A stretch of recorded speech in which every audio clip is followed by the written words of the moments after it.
प्रश्न पडला की या वाघ्याच्या मागे एवढे हात धुवून का लागले, वाघ्या एवढ्या याच्या डोळ्यात का असतो.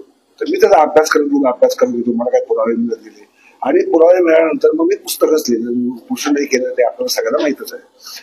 आता प्रश्न असा आहे की 12 साली 13 वर्षानंतर पुन्हा का उकळून काढली जाते. कारण तो पुतळा काढला होता, परत बसवला म्हणजे काहीतरी पुरातत्व खात्यानेच बसवलाय. पुरातत्व खात्याला जर असं वाटलं असतं आपण म्हणतात त्याप्रमाणे की ही 100 वर्षाच्या आतली गोष्ट आहे, त्याच्यामुळे तो काढला तर काढू द्या, असं जर काही भावना असती तर परत पुतळा बसला नसता. परंतु तो परत बसवला आणि तो पुरातत्व खात्यानेच बसवला. त्यामुळे आता त्या पुतळ्याच्या संदर्भातला कोणताही निर्णय असो तो पुरातत्व खात्यालाच घ्यावा लागणार आहे. आणि पुरातत्व खातं या कधी घेऊ शकतो ज्यावेळेस त्यांनी मी सांगितलं DNA चाचणी म्हणणं, ते उत्खनन करणं, हे सगळे सोपस का पूर्ण केलं खरंच ते शक्य नाही. त्यामुळे मुख्यमंत्र्यांकडे मागणी करणं किंवा आम्ही मुख्यमंत्र्यांकडे मागणी करणं यात तसा काही पॉईंट नाही. कारण मुळात संभाजीराजेंनी पत्र चुकीच्या व्यक्तीला लिहिलंय की ज्याचा काही संबंधच नाही, त्याला अधिकारच नाही, कोणताही अधिकार नाही, अशा व्यक्तीला पत्र दिलंय. म्हणजे आग रामेश्वरी ब्रह्म सोमेश्वरी असा हा प्रकार आहे. संभाजीराजाला समजायला पाहिजे होतं की आपण मागणी कोणाकडे करतो. हा जरा एक भाग. दुसरा भाग हा तो केंद्र सरकारच्या अखत्यारीचा प्रश्न आहे. त्यांनी पंतप्रधानांना लिहिलं असतं तर एक वेळ चाललं असतं, ते क्षम्य झालं असतं. परंतु तसे त्यांनी केलेलं नाही. म्हणजे त्यांचा काहीतरी राजकीय हेतू असला पाहिजे. पण मला राजकारणाशी देणं घेणं नाहीये. माझं म्हणणं काय आहे की वाघ्या नाव जे आहे हे दिसतंय, आपलं पुराव्यांमध्ये दिसतंय. जर्मनांनी सुद्धा वाघ्या नावच वापरलेलं आहे. चिंग गोगटेंनी महाराष्ट्रातील केलेली या पुस्तकातही 1905 ला प्रकाशित झालंय, त्यातही त्यांनी वाघ्या हेच नाव वापरलेलं आहे. 1919 राम गणेश गडकरी नाटक लिहिलंय, त्यातही वाघ्याच वापरलं. त्यात समाधी आहे, शिवसमाधी शेजारी. आणि आताचा जो पुतळा आहे तो बांधला कधी म्हणजे आता जो बनवला गेलाय पंचधातूचा, तो 1936 साली बसला. आणि पूर्वीचा तो पाषाणातला होता, हे जर्मन पुरावे सांगताय. म्हणजे वाघ्या नावाचा आणि वाघ्याचं नावाचा, वाघ्या काल्पनिक नाही, वाघ्या नाव काल्पनिक नाही, पुत्र काल्पनिक नाही.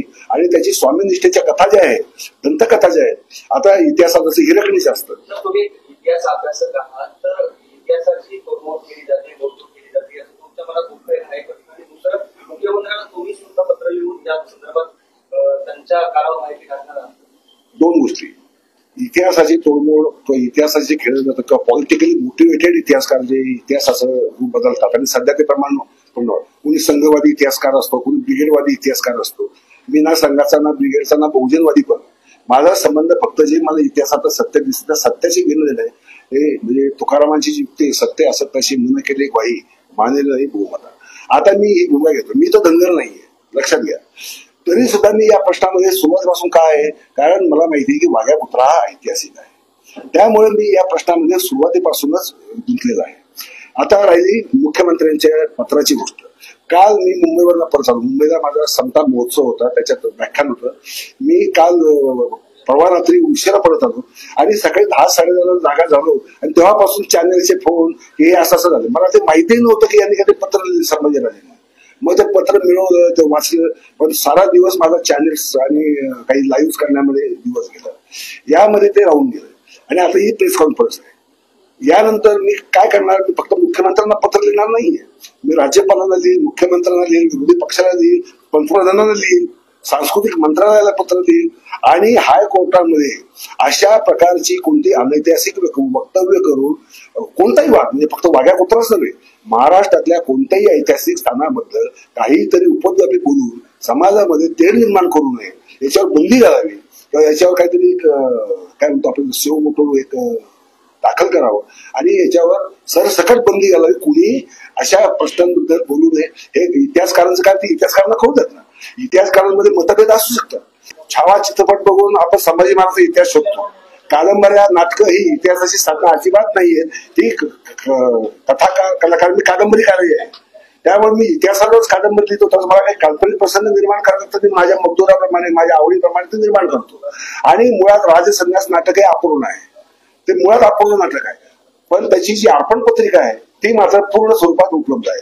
माझा मुद्दा वाघ्याच्या संदर्भात त्या अर्पण पत्रिकेपुरता मर्यादित आहे की त्यांनी वाघ्या आहे त्याच्या शिवसमाधी शेजारीच त्याची समाधी आहे हे त्या अर्पण पत्रिकेत दिले पाहिजे. तो त्यांना जर ती नसती, समाधीच नसती तर राम गणेश गडकरी कशा लिहिली, लिहिलं नसतं त्यांनी. वाघ्याचा समाधी, त्यांनी समाधी हा शब्द वापरलाय. समाधी आहे आणि ज्या काही तो स्वामी भक्त होता, एकनिष्ठ होता, या सगळ्या दंतकथा पसरलेल्या असतील, त्यावर त्यांनी ते स्वामी भक्तीची वगैरे दिली असेल. कुठला स्वामी भक्त साधारणपणे असतो असं मानलं जातं. त्यामुळे ते आपण एका नाटककाराचं किंवा तो फार कलात्मक लिहायचे रामगणेश गडकरी आपल्याला माहिती, त्यामुळे त्यांनी केलेली ती काय म्हणून आपण त्याला ती मांडणी त्यांच्या शैलीमध्ये त्यांनी ती मांडणी केलेली आहे. परंतु नाटकाचा जो भाग आहे, इतिहासकार काय म्हणजे कादंबरी काय करतो, त्याला जे संदर्भ उपलब्ध होतात, म्हणजे आता विश्वास पाठाने पानिपत लिहिली, त्याच्यानंतर पानिपत संदर्भात अनेक नवीन पुरावे पुढे आले, मग त्यांनी ती कादंबरी पूर्ण बदलून टाकायची का? तसं होत नाही. ती त्यांनी जी काही लिहिली ती दिली. किंवा छावा ह्या कादंबरी जी आहे ज्याचा चित्रपट निघाला, ते छावा कादंबरी त्यावेळेस शिवाजी सावंतांना जे पुरावे उपलब्ध होते किंवा जी माहिती उपलब्ध होती, कारण कादंबरीकार काय करतो, तो दंतकथाही वापरतो, इतिहासातले वापरतो आणि परस्पर विरुद्ध पुरावे असले तर सोयीचा पुरावा कोणता वाटतो आपल्या कथेला तो वापरतो. त्यामुळे आपण ते कादंबरीकार नाटककारांना दोष देऊ शकत नाही.